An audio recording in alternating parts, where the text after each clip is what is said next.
แม่เพิ่นถามแต่เนี่ยยังสมัยก่อนมันมีการมีงานหยังหรือยังได้ยากการยังงานเนาะมีแต่ได้แหละสบายเนาะอันเนาะแม่บ่ได้ยากการเนาะมาเลยช่วยอุ้ยเนี่ยไอ้เนี่ยนะแกมีควายเนาะแกกับไปเลี้ยงควายอีกอ่ะเป็นเด็กเลี้ยงควายนะครับเดี๋ยวนี้เด็กเลี้ยงควายเนี่ยก็ขี่ควายเหรอขี่ควายปล่อยมือผ่านผ่านมาเป็น30-40ปีเลี้ยงอ่ะควายผ่านมาเป็น30-40ปีกูเดี๋ยวกูโปนเลี้ยงควายน่ะยังกูโปนเตี้ยยังได้เลี้ยงอยู่ควายเฮ้ยถึงวันนี้มีควายอยู่อ่ะของเขานี่ก่ะเอาไปมัดไว้ไหนมาหันสักอย่างอยู่นี่น้องโยโกนี่เหรอแตกต่างอย่างเดียวน่ะ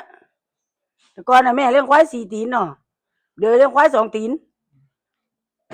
ผ่านแล้วผ่านแล้วผ่านแล้วเว้ยมันก็หัวเยอะๆเด็กเลี้ยงควาย